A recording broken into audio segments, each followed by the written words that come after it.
Today, I actually want to talk about something that sometimes gives rise to a great deal of confusion, and I just want to straighten it out according to the Pshat. And that is, Pirkei Avos tells us that Moshe received the whole Torah on Sinai, at Mount Sinai. Now, we understand, of course, that the divine origin of the Torah is a given, that whenever the Torah was given, it was given by Hashem. But the question is, what do we mean that Moshe received the whole Torah at Sinai? I mean, the problem is that the revelation at Sinai is in the middle of the book of Shmos. There are a lot of things that happen in the Torah that are after that event. The story of the Egel, the story of the spies, the story of Korach. The revelation at Sinai occurred on the very first year, 3 months after the Jews left Mitzrayim, and the Torah ends 40 years later. So in what sense do we mean that the Torah was given at Sinai? Did Korach get a script? As if to say, Korach, the Torah says you're going to stand here, and the ground is going to open up, and you're going to fall in. Were the Jews told ahead of time that there would be a golden calf? So the first point that you need to understand is that the word Torah itself has different meanings. It does not always mean the same thing. Sometimes Torah means the 5 books of Moses. Sometimes Torah means the entire halachic system of both the written law and the oral law. And sometimes Torah means the 613 mitzvos. So when we say Hashem gave Moshe the Torah at Sinai, it does not mean the stories or the narrative portions of the Torah. They did not occur until they occurred, but it means Hashem gave Moshe the 613 commandments of the Torah during the 40 days that he was at Har Sinai. Now, even then, so when was the Torah written? When was the Torah given? When was the Sefer Torah in our possession, so to speak? So this is actually a machlokas in the Gemara. According to one view, the Torah was written in a piecemeal fashion, meaning to say, after every event occurred, Hashem dictated to Moshe how it should be written down. So after the Egel, Moshe wrote about the Egel. After Korach, Moshe wrote about Korach. In other words, the Torah was compiled gradually over a period of 40 years. And that is referred to in the Gemara by the statement, Torah Megillah Megillah Nitna. The Torah was written in separate scrolls that were not joined together till the day of Moshe Rabbeinu's death. That is one opinion.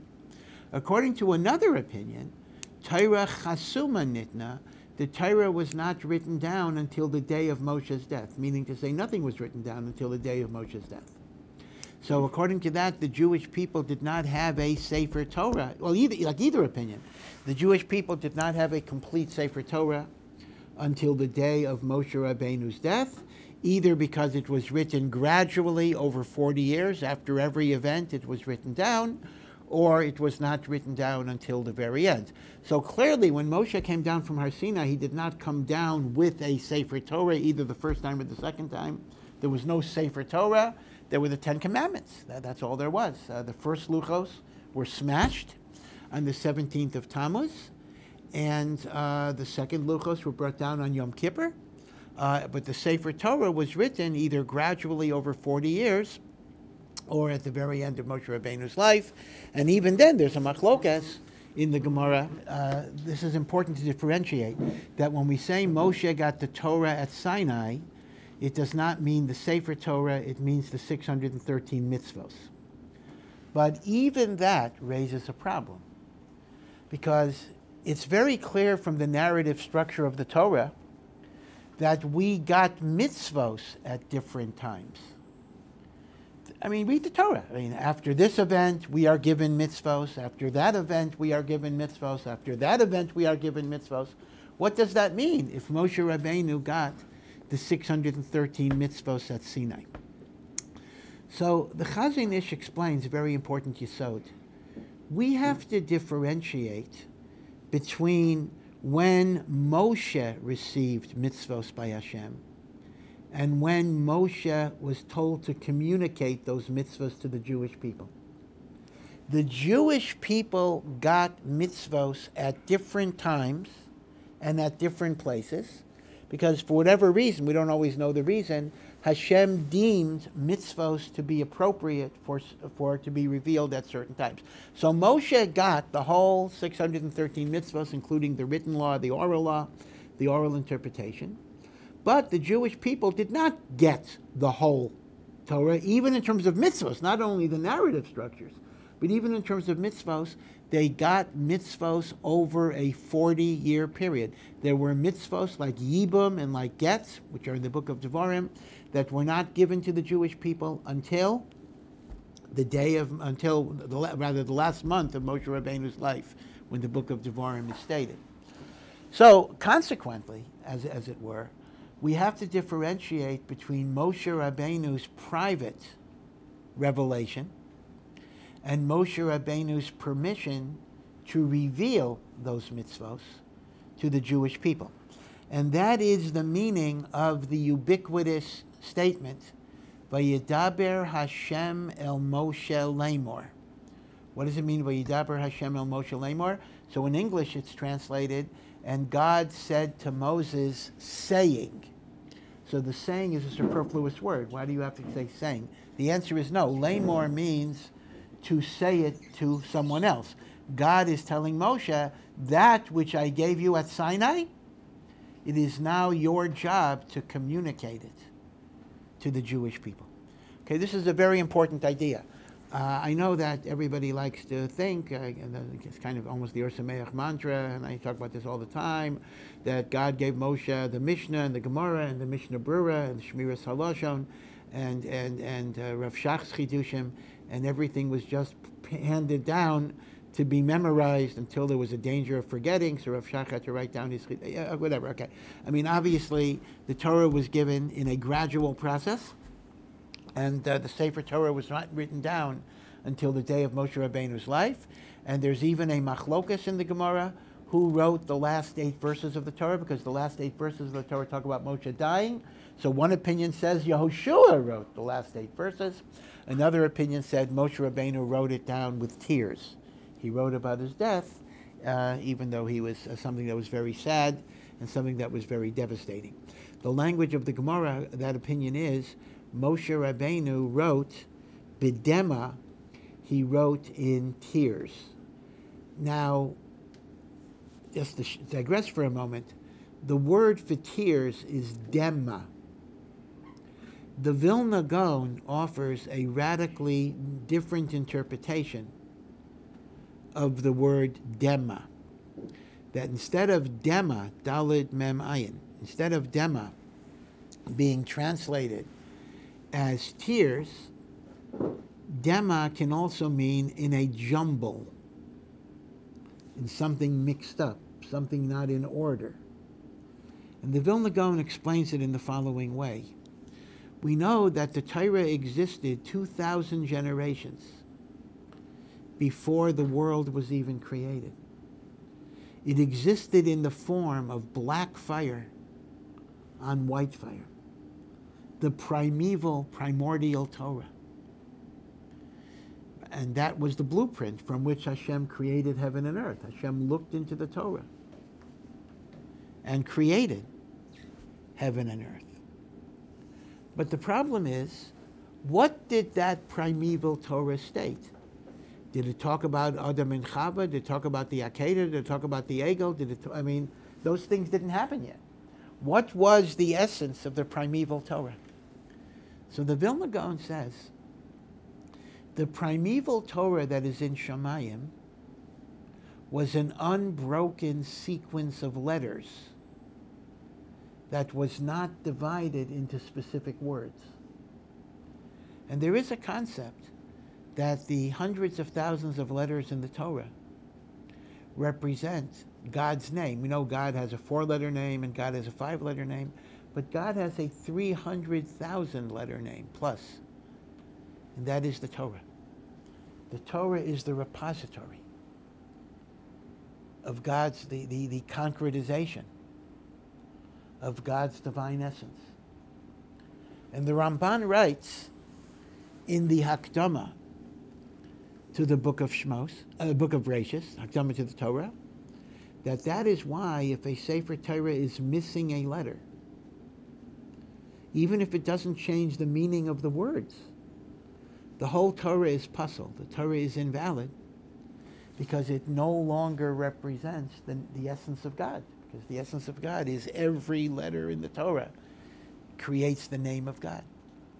So the Vilna Gaon says the primeval Torah in Shemayim was not broken down in words and sentences.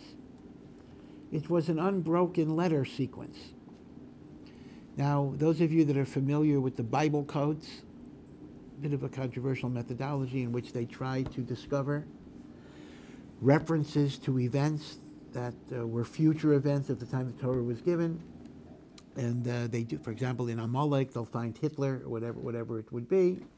Again, it's a controversial methodology, but they do this by what is called equidistant letter spacing. So they'll say, for example, they figure this out. They say, for example, if you look in Amalek, every seventh letter, equidistant letter spacing. They'll have Hitler, they'll have something, different events that they find. And they show that if you take any other piece of literature that's man-made, you normally will not be able to discover such patterns, or at least the probability of such patterns being random, because obviously anything can be randomized over a large enough sample, but it's like one in many, many billions or whatever it would be, and this would show a divine origin of the Torah and the like. Okay, again, I'm not endorsing the methodology. Unfortunately, the methodology has not yet been used to predict anything, which is also kind of a built-in bias. In other words, you're showing how things that already happened are encoded, so there's kind of a bias. You're looking for Hitler or whatever it would be. If we could use the Bible codes to predict, but of course the problem is, how can you use it to predict? You don't know what you're looking for. You don't know what you're trying to predict. So that's kind of an old conundrum, an old problem with the Bible codes. In principle, by the way, it's 100% accurate. I mean, we certainly do believe that every future event that will ever occur is encoded in the Torah, and not only in terms of national or international events, but even in terms of our own individual lives. The Vilna Gaon said, every single thing that will ever happen to any one of us is alluded to in the Torah. So the theory that the Torah contains that information is very, very well established. Whether the methodology of the Bible codes is fully acceptable, that's something that people do debate. But you'll notice that the characteristic of the Bible codes is that they are analyzing the text of the Torah by virtue of letter sequences rather than words. They're not doing it on the word level. They're doing it on the letter level. And that does fit the Vilna Gaon's description of the primeval Torah as being an unbroken letter sequence. So consequently, going back to the Gemara, when the Mandiyamar in the Gemara says, Moshe wrote it bedema, instead of translating it, he wrote about his death in tears, which is one translation. It means he wrote the letters of those last 8 verses, but he didn't divide it into words. The words were divided only after he died. That way, we accomplished 2 goals, which would otherwise be contradictory. Every letter of the Torah was written by Moshe, but Moshe did not write anything that was false. Because you see, the first opinion says Moshe would never write anything that's false, so Yoshua had to do it. The second opinion says Moshe wrote the letters for the last 8 verses, but they were not split into words until after his death. That way, every letter of the Torah is from Moshe, but Moshe Rabbeinu did not write anything that was a sheker, that was a lie. Okay, so that's Lagabi the Sefer Torah, and we have to differentiate once again when the Jewish people, when Moshe got the mitzvos, versus when the Jewish people got the mitzvos. Okay, and that's why when you read the Torah, you will notice the Jewish people got mitzvos at different times throughout the Midbar. Okay, that's a very important point. So at Mount Sinai, they did not get the 613 mitzvos. Now, based on this, the Chazon Ish offers a very, very interesting explanation regarding the 4 places in the Torah where Moshe Rabbeinu did not know the halacha. There are 4 places in the Torah where Moshe did not know the din. The first is when there's a person who blasphemes God, he curses God, and Moshe Rabbeinu did not know what the punishment, that's called the Megadef. And Moshe Rabbeinu did not know the punishment for such a person. He asked Hashem, and Hashem told him the punishment is skila, the punishment is stoning for a Megadef. The second instance is the Makoshesh, the fellow who gathers wood on Shabbos, and he's carrying the wood in a public domain. Moshe Rabbeinu knows that a Mechalel Shabbos gets the death penalty, but he does not know which death penalty. He has to ask Hashem, and Hashem says, again, the death penalty for Shabbos is stoning and the like. Moshe didn't know. That's the Makoshesh. The third was Pesach Sheni, in which the first Pesach, 1 year after they left Mitzrayim, 1 year, there are people that are tamei, they're ritually impure because they were handling Yosef's bones, etc. They could not bring the korban Pesach because they were tamei. They asked Moshe, why should we be excluded from this great mitzvah? Moshe didn't know. He asked Hashem, and Hashem said, if somebody is tamei for Pesach, they can bring the korban Pesach 1 month later, and that is called Pesach Sheni. Right, the second Pesach, the 14th of Iyar. And the fourth example of Moshe Rabbeinu's ignorance was when Tzlofchad was a man who died in the desert, and Tzlofchad did not have any sons. Tzlofchad only had daughters, and the Torah had already said that if a person dies, his inheritance goes to his sons, but it was not clear if there are no sons, do daughters inherit, and Tzlofchad's brothers were claiming daughters don't inherit, and they should get the inheritance. And Moshe didn't know. He asked Hashem, and Hashem said that if there are no sons, daughters inherit the property. 4 cases where Moshe did not know the din. He didn't know the din of the Megadef, the blasphemer. He didn't know the din of the Makoshesh, the gatherer of wood on Shabbos. He did not know the din of Pesach Sheni, and he did not know the din that daughters inherit property, daughters of Tzlofchad. Now, here's the big problem. All of these events happened after the Torah was given at Sinai. All of them are post-Har Sinai events. Didn't Hashem tell Moshe all of the 613 mitzvahs? And Rashi makes the point that Hashem didn't only tell Moshe the generalities of the mitzvah, but Hashem gave Moshe all the details, kololim upratim. So Moshe for sure already knew that a Mechalel Shabbos gets skila, that a blasphemer gets skila, that there's something called Pesach Sheni, which is one of the mitzvahs of the Torah, and that daughters inherit. How could Moshe not know the answer to questions that are presented to him after Maimed Har Sinai, if Moshe got the whole Torah at Har Sinai?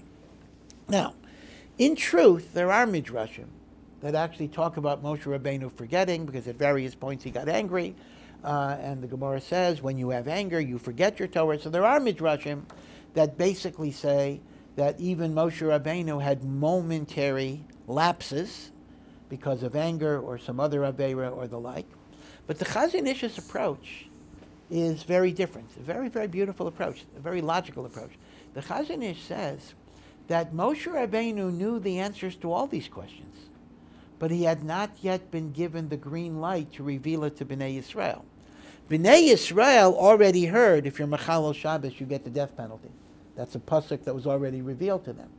Moshe knew it was skila, but Bnei Yisrael didn't hear that yet. And the same thing with the Megadef and Pesach Sheni and Bnos Tzlofchad. So Moshe Rabbeinu's dilemma is, he knows the din, but Hashem did not give him reshus to reveal the din. So he has to go to God, and God says, I now give you the green light to reveal this halacha. So according to the Chazon Ish, we're not talking about forgetfulness and we're not talking about ignorance.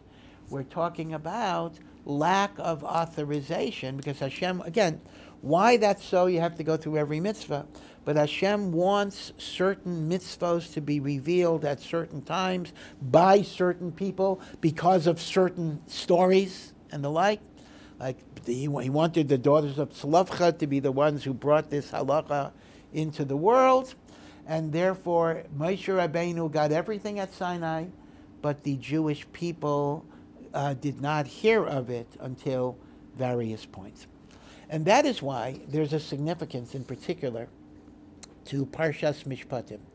You know, the Jewish people hear the Ten Commandments, and actually according to Rashi, they didn't even hear the Ten Commandments, they only heard the first two, and then they asked Moshe to tell them the rest.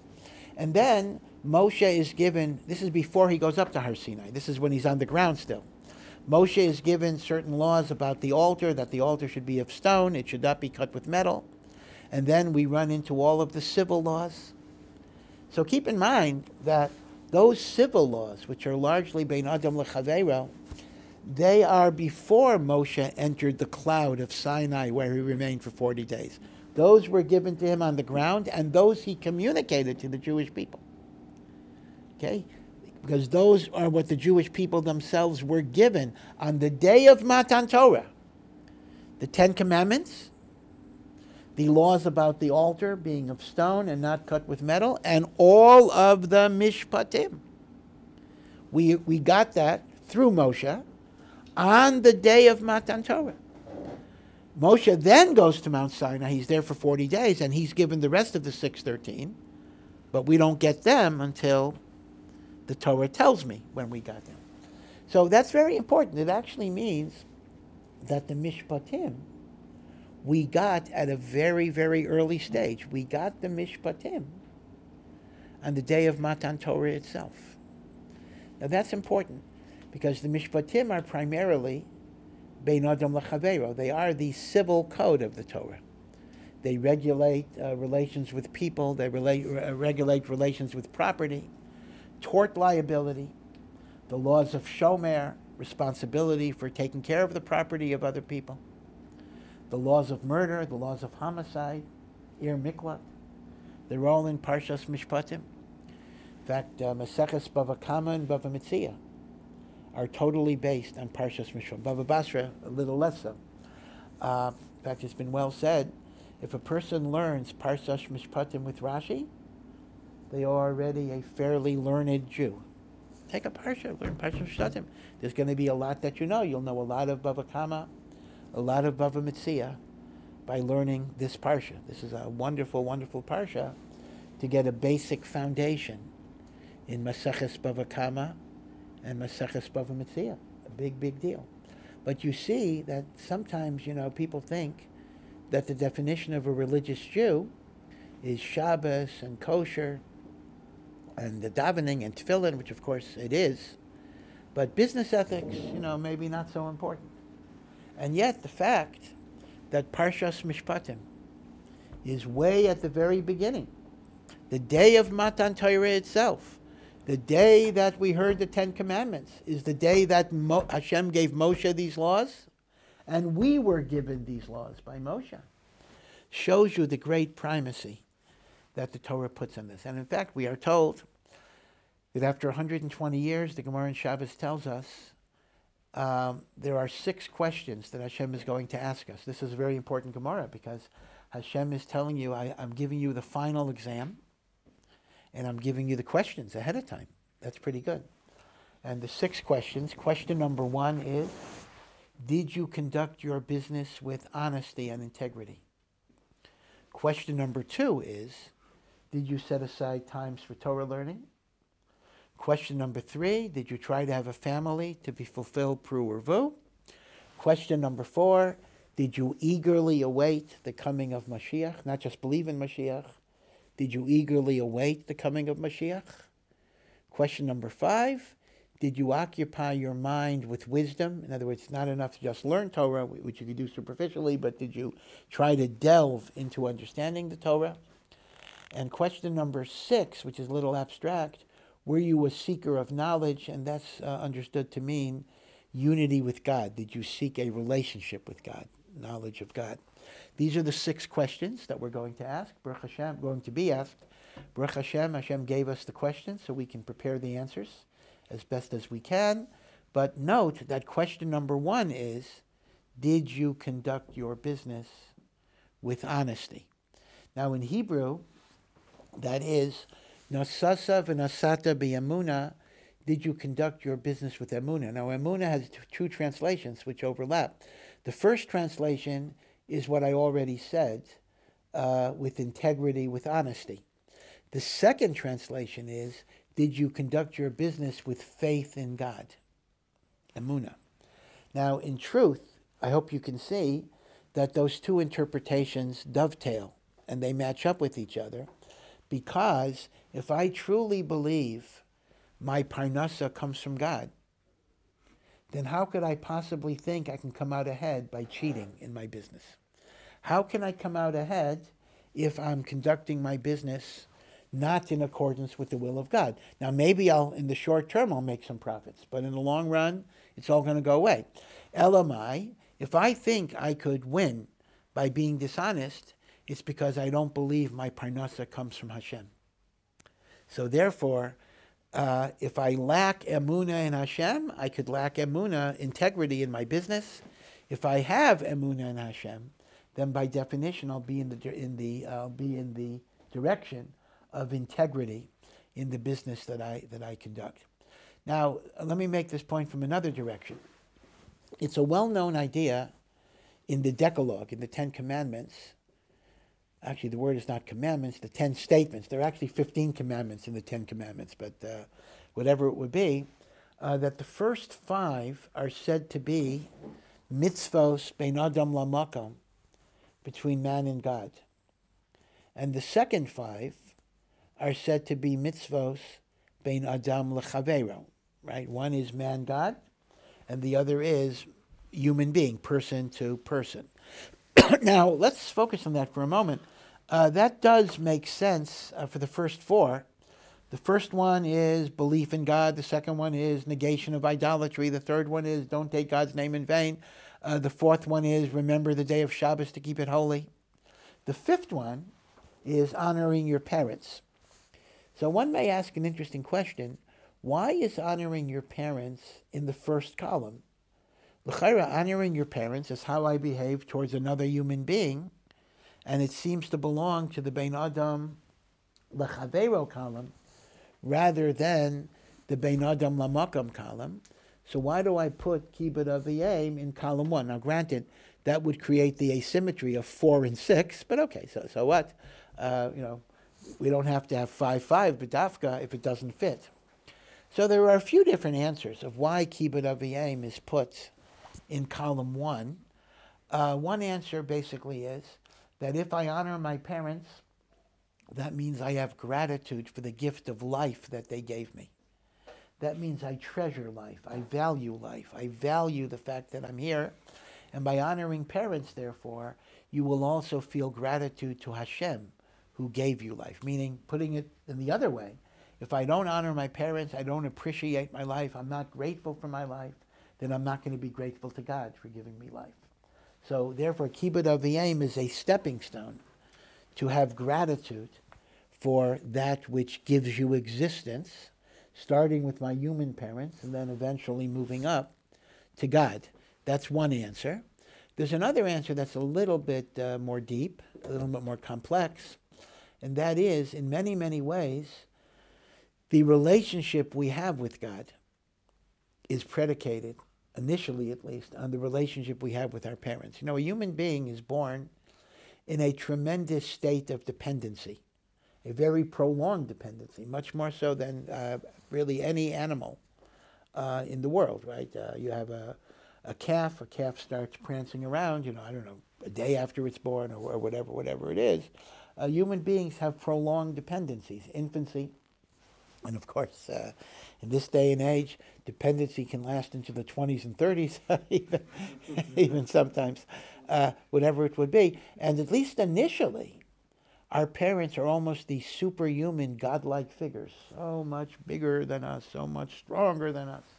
And a child's image of what is God is formed on how they view their parents. So if they view their parents as kind and loving and stable and fair, they can understand God as my father, God as my mother. If I look at my parents as this arbitrary, all-powerful person who is unpredictable, who is angry, who is vengeful, who is vindictive, who is spiteful, that's going to form the image of how the child is going to view God. Now, is that inevitable? Does that mean that we're locked into the images that we formed as children? It's not inevitable. We can grow up, we can mature, but surprisingly so, and it's a little sad to think about this. Some of those images are very, very hard to get rid of. They're kind of impressed in us at a young age, and they remain into the adult, right? In many, many adults, maybe most on some level, there is a wounded child that is still in that neshama. I mean, I remember hearing an interview with Richard Nixon. Now, Richard Nixon, although many of us actually remember Nixon with fondness because, he helped Israel in many, many ways, and in some ways he was a very good, other than some very serious moral problems, he was actually a very, very good president.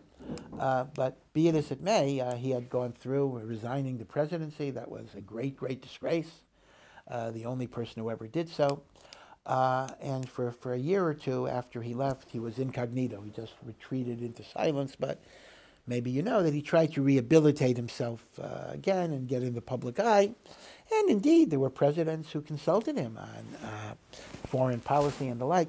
So I remember seeing an interview with Richard Nixon, and he had so much to talk about, all he went through, and he couldn't get over, he couldn't stop talking about playground taunts that he experienced when he was in 6th grade, that it hurt him. Now, it's kind of scary, You shove somebody in a playground when you're 10 years old or 11 years old, and that's going to affect how a guy is president of the United States or whatever it's going to be a lot of years later. So be careful who you push around. You never know, what that person's going to become and how that person's going to act. Now, that doesn't excuse bad behavior, but that just shows that there are causes, kind of very, very early that you would think are trivial and insignificant that make a real big difference.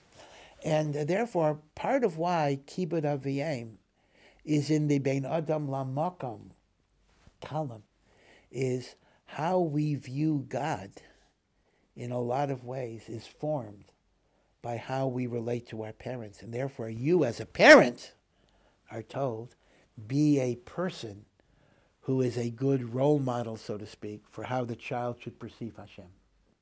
Right? If I want my child to perceive Hashem as loving and kind and good, part of how I get the child to feel that about Hashem is by being loving, kind, and good. Okay, so that's the first point. That's why you have the 5 and the 5, Bein Adam Lamakom, Bein Adam Lechaveiro. But now, let's focus on the following. You'll notice that the number of words in the first 5 is much higher than the number of words in the second 5. The first 5 is wordier. The second 5 are staccato. Don't kill, don't steal, don't commit adultery. They're short. Now, we have a tradition that both sides covered the same surface area, the engraving. So if you have more words on one side and less words on the other side, but they cover the same surface area, then it must be by definition that the letters on the first side were smaller, the font, so to speak, the engraving font, was smaller on one side than the other side. Meaning the Bein Adam Lechaveiro had larger letters than the Bein Adam Lamakom. Has to be, because that's the only way you'll get them both to cover the same surface area. So now, when Moshe Rabbeinu comes down from Mount Sinai with the luchos, now I don't mean the first luchos, because those were smashed before the Jewish people ever saw them. But let's say on Yom Kippur, he's coming down with the second luchos, and you're putting on your glasses, and you're peering in the distance to see what's on those tablets. Which mitzvos are you going to see first you're going to see the interpersonal commandments before you see the commandments between man and God, because they are in larger letters. So you see, in other words, the primacy of Bein Adam L'Chaveiro, how important the interpersonal commandments are, because they are going to be the very first thing that you're going to see from the distance. Two other points about the luchos I just want to make clear. Again, these are obvious points. In typical pictures of the Ten Commandments, the luchos are always rounded on the top. That seems to be incorrect. The rabbinic description of the luchos is they were square or cube-like, either cube-like or a rectangular-like, and the like. So they were not rounded at the top, they were flat. The second thing is, you always see the luchos as joined, as if they were like two tablets that were connected. They were not connected. So imagine Moshe Rabbeinu is carrying two blocks of stone. They actually were not connected in one. And in fact, according to different midrashim, the commandments were written on all surfaces of the luach. So if you had a cube or a solid rectangle, the dibros were written, the 5 dibros were written on front and on back and on top and on bottom and on the 2 sides. They were written on all possible sides because the luchos were not joined. So that's something to keep in mind in terms of how the luchos actually look. And according to one view, they were not just regular stone, they were sapphire.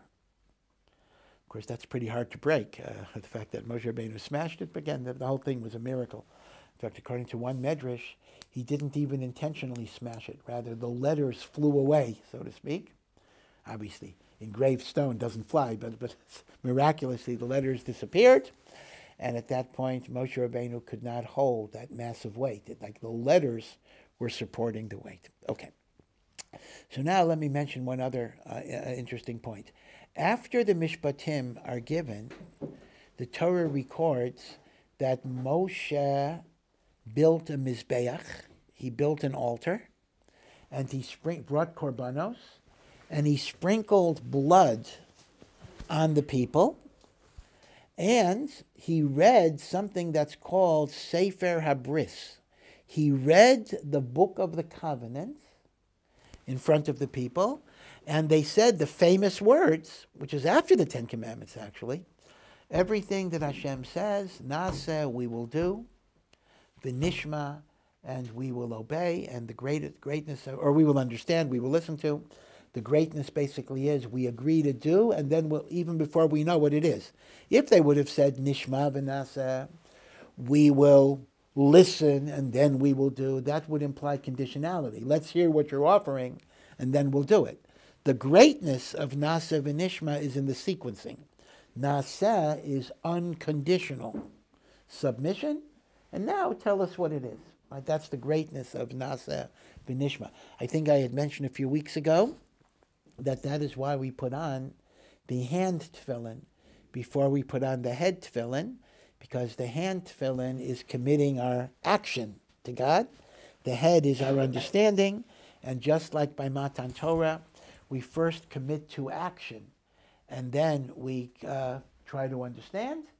So tefillin is your own Kabbalah Satorah every day. Naseh v'nishma. Okay. Now, when did Moshe build the Mizbeach, number one? When did he sprinkle the blood? And what is the Book of the Covenant? What is the Sefer HaBris? What book is that?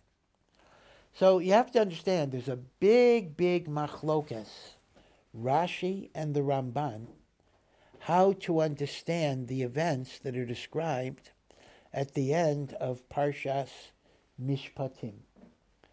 Rashi understands that this is an example of a principle, Ein mukdam u'meuchar b'Torah. The Torah does not always follow chronological order. Events in the Torah are sometimes out of order. According to Rashi, you got to take the whole scene of the Mizbeach and the Sefer HaBris, which I'll define, and the Naseh v'nishma, and you move it before the 10 Commandments. Okay?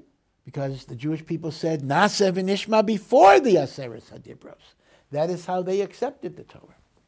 Now, based on that, Rashi then says, what is the Sefer Habris? The Sefer Habris is, this is going like the opinion that the Torah was written gradually, it is the Torah from Bereshis up until that event, that Moshe Rabbeinu was told by God to write down the Torah from Bereshis until that event, and that is what he read to them. He read to them the stories of Avraham, Yitzchak, and Yaakov, Yetziat Mitzrayim, and the like. And that was the book of the covenant because it gave us our history, gave us our foundation, and the like. Now that's based on Rashi's understanding that Sefer Habris was preceded by in other words, it preceded the Ten Commandments, and therefore Rashi had to understand that it's from Bereshis until Matan Torah. Ramban does not like the rule. Ramban cannot disagree with it because there are times where the Torah is absolutely out of chronological order, so the Ramban cannot deny the rule. But the Ramban has a general approach in Torah interpretation that he always tries to assume that the events of the Torah are in chronological sequence unless you are forced to reject that. And therefore the Ramban says the building of the Mizbeach and the sprinkling of the blood and the Naseh v'Nishma is after Matan Torah. Therefore, what is the Sefer Habris? It is he's reading the Ten Commandments and the Mishpatim. Because according to that, if you follow you understand that what Sefer Habris is depends on the chronology of when the event occurred. If the event occurred before Matan Torah, then Sefer Habris cannot be the Aseres Hadibros and Mishpatim. They weren't given yet. It would have to be the Torah from Bereshis until Matan Torah. According to the Ramban, that this is after Matan Torah and Mishpatim. So he had written this down, and I don't know when he had time actually, but whatever it is, he had written it down, and he is reading it to the Jewish people. As I indicated, the Mishpatim were given the very day of Matan Torah, and then he went up into the mountain. He was there for 40 days, and then we have the story of the golden calf. Okay, so this is important to just understand the history of how the Torah was given and the Sefer Habris. It is an interesting point that people don't always realize that according to Ramban, the famous declaration of whatever Hashem says, we will do and we will learn, the unconditional giving Hashem a blank check, was after the Ten Commandments and the Mishpatim, and not, as we commonly assume, beforehand. The beforehand would be the Shita of Rashi, but according to the Ramban, we are assuming that the events are in the order in which they are recorded, so it actually is after the Aseres Hadibros, and even after all of the Mishpatim.